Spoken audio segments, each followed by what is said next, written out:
So this is my thread system. So I talked a little bit about this, and I also have a clip on my video section. You can have a look. This one is for my CXC threads. So this is what I use for when I did a demo, quick demo.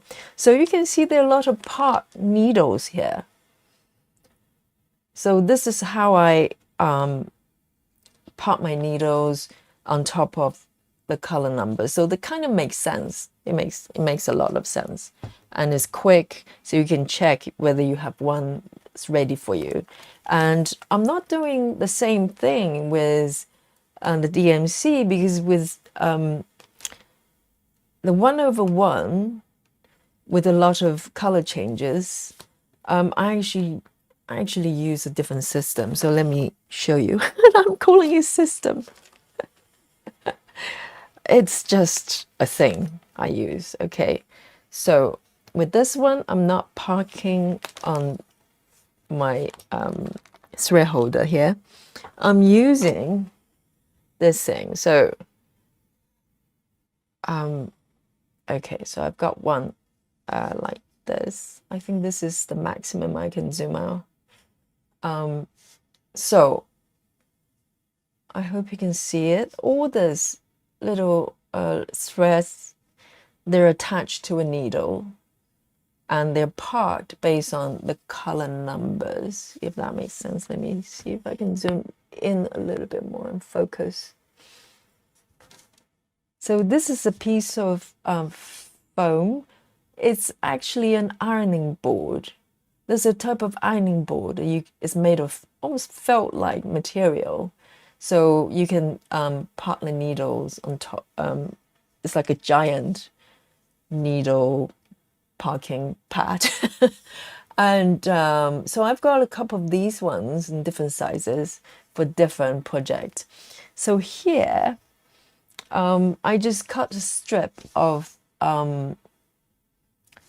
cardboard, stick them together, make them long enough. You can create probably different size. I've got another one actually for a different project.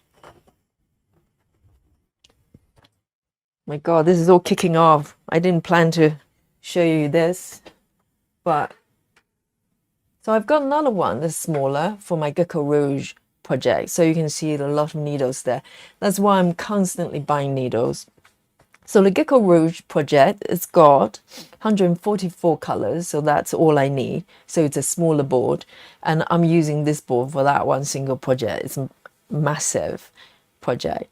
So so I can quickly just pick, just follow the number, pick my needle. Most of them have a, part thread already, and I just pull it out, so I can do it very quickly.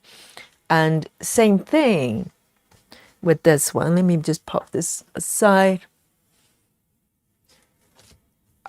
This is a lot larger because for DMC, it's got a lot more colors. And it might look slightly messy, but I haven't got threads kind of tangled that I couldn't pull it off. Very occasionally, you might have threads, if you don't use them for a little while, sometimes the threads come off, but very rarely. So I just dock it. So you might be wondering why I put it. So what I've done, I told you I was a lateral thinker. I just use whatever works. So I've got a desktop easel here. So this you can just fold down like that. It's very solid. And I just prop it up on the side of my desk there. And then I just pop this on top. I think I normally come up a little bit higher here in this setting. And then I just pop it on the easel. And this will sit on my right. That's my habit. And then I just go through the numbers. And it's very easy to identify numbers because you just spot the first number on the left, see if it's a larger or smaller number of what you're looking for, and you just scan through to the right, and you can find the needle, just pick it up. So it's very easy when you're doing sort of one stitch, confetti area, and particularly if you're not parking, it's perfect. You need something like this so you can constantly, quickly pull it out. Because even if you dock I'm trying to find my threads. So even if you're parking on on the organizer like this, you still need to flip through different cards. It might take a little bit longer. It's not too bad. I think it still works really well, but it's just a lot quicker. You can just quickly scan through.